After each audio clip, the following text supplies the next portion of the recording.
দর্শক, মব ঠেকাতে টেলিকম প্রযুক্তিকে কিভাবে কাজে লাগানো হবে এই বিষয়ে আলোচনার জন্য আমাদের সঙ্গে ভার্চুয়ালি যুক্ত হচ্ছেন Bangladesh Association of Software and Information Services বেসিসের সাবেক সভাপতি AKM ফাহিম মাসরুর। জনাব ফাহিম মাসরুর, এ সময়ের বাণিজ্যে আপনাকে স্বাগত। ধন্যবাদ। সরকার মব সহিংসতা কমাতে অপারেটরদের সহযোগিতা চেয়েছে, এ সংক্রান্ত প্রতিবেদনটি আমরা দেখলাম। তো আপনার কাছে জানতে চাই, এই বিষয়টিকে আপনি কিভাবে দেখছেন?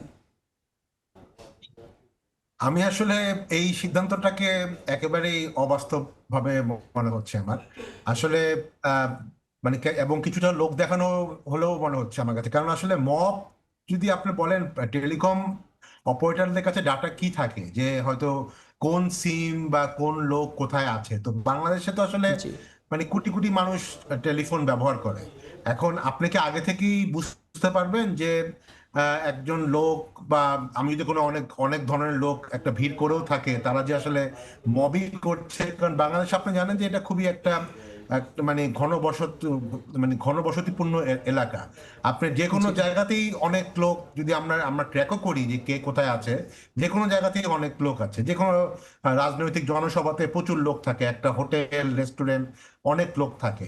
তো এখানে কে এই ডাটা দিয়ে আপনি যদি জানতেও পারেন যে এইখানে অনেক লোক একসাথে গ্যাদারিং হয়েছে, ওরা যে আসলে মবই করবে সেটা তো আসলে মানে বুঝার কোনো উপায় নাই। হ্যাঁ, যত আপনি এখানে এআই বা নতুন টেকনোলজি আনেন কিনা, তা আমার কাছে আসলেই মনে হচ্ছে এটা একটা একেবারে অবাস্তব একটা ব্যাপার। বরঞ্চ প্রযুক্তির সহায়তা নেওয়া যায় যখন এরকম কোনো ঘটনা যদি ঘটে, এবং সেটার জি। অ্যানালাইসিস করার জন্য যে কারা করেছে, কখন করেছে, এবং তারা মানে ওই এরিয়াতে কারা ছিল, এখন তাদের লোকেশন কোথায়, সেগুলো মানে পুলিশ বাহিনীকে আমরা তাদের যদি অ্যাক্সেস থাকে, খুব তাড়াতাড়ি এই ক্ষেত্রে যারা দোষী তাদেরকে শনাক্ত করা যায়। বাট মেইন সমস্যাটা কিন্তু আমাদের আসলে প্রযুক্তি না। মেইন সমস্যাটা হচ্ছে আমাদের এই পুলিশ বাহিনীর এক ধরনের নির্লিপ্ততা, এই বা ইভেন সরকারের ক্ষেত্রে অনেক ক্ষেত্রে নির্লিপ্ততা, এবং আমাদের যে রাজনৈতিক পরিবেশটা আছে, রাজনৈতিক যে জি, মাসেল ম্যান ব্যাপারটা আছে, সেটাকে আসলে যতক্ষণ না পর্যন্ত আমরা আইডেন্টিফাই করতে পারবো, ততক্ষণ পর্যন্ত আসলে এরকম লোক দেখানো স্টেপ দিয়ে আসলে কোনো কাজ হবে বলে আমার মনে হয় না। জি, আপনি যেমনটা বলছিলেন যে এই ধরনের অ্যানালাইসিসের জন্য কিন্তু একটা স্ট্রং ডেটা সেন্টারের দরকার, সেটা কিন্তু দাবি করেছেন অপারেটররা। তাছাড়া দক্ষ জনশক্তিরও দরকার। বাংলাদেশ আসলে এখন আসলে কোন পজিশনে আছে? এই ধরনের ডেটা অ্যানালাইসিস করার মতো বাংলাদেশের সক্ষমতা রয়েছে কিনা আপনি কি বলবেন? আর এটা কিভাবে কাজ করবে বলে সিদ্ধান্ত নিয়েছে, আপনার জানা আছে কিনা? না, আমি জানি না আসলে তারা কিভাবে কাজ করবে, বা ডেটা মোবাইল যে অপারেটর গুলো, তাদের আসলে যথেষ্ট প্রযুক্তিগত সক্ষমতা আছে, তাদের ডেটা সেন্টারও আছে।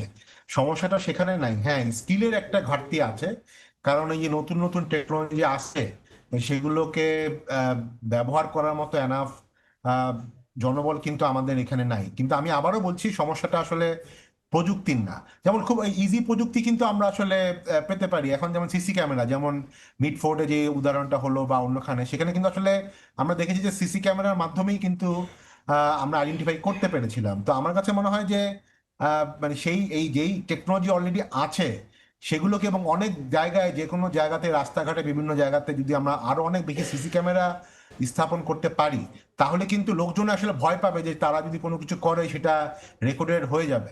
তো সেই জিনিসটা আসলে ইম্পর্টেন্ট। মানে লোকজনের গতিবিধি ট্র্যাক করা, আপনি কত লোকের গতিবিধি ট্র্যাক করবেন, সেটা আসলে কোনো সলিউশন বলে আমার মনে হয় না। তাহলে সরকার এ ধরনের সিদ্ধান্ত কেন নিল বলে আপনি মনে করেন? যদি আপনার কাছে প্রশ্ন রাখা হয়, কোন কোন পয়েন্টের উপর ভিত্তিতে মনে হলো যে এটা কার্যকর হতে পারে? আমার কাছে আবার যেটা বলি, আমার কাছে মনে হয় যেহেতু এরকম এত একটা নৃশংস বর্বর একটা ঘটনা ঘটেছে, সরকারও কিছুটা চাপের মধ্যে পড়েছে, এবং সেইখানে সরকার যে কোনো কিছু ব্যবস্থা নিচ্ছে সেটা আসলে এক ধরনের লোক দেখানো ব্যবস্থা হিসাবে আমার কাছে সোফার মনে হচ্ছে। তাহলে কি ডেটা অ্যানালাইসিসের জন্য সিসিটিভি কার্যকর একটা পদক্ষেপ, নাকি আরও কিছু আছে, জানাবেন? আমি মনে করি যে সিসিটিভির অনেক বাংলাদেশে যত সিসিটিভি ক্যামেরা আছে বিভিন্ন পাবলিক প্লেসে, এটা অনেক গুণ বাড়াতে হবে, 10-20 গুণ বাড়াতে হবে। আপনি যদি এখন চায়নায় যান, দেখবেন তাদের সব রাস্তাতে কোথায়, ইভেন আপনি টেরও পাবেন না যে আপনার বিভিন্ন ধরনের কোন জায়গাতে আপনার সিসি ক্যামেরা আছে, এবং সিসি ক্যামেরা যখন আপনার ক্যামেরার ভিডিও ফুটেজগুলো আসবে তখন কিন্তু সেগুলোকেও প্রযুক্তিগতভাবে অ্যানালাইসিস করা যায় যে এখানে কোনো ধরনের ক্রাইম হয়েছে কিনা।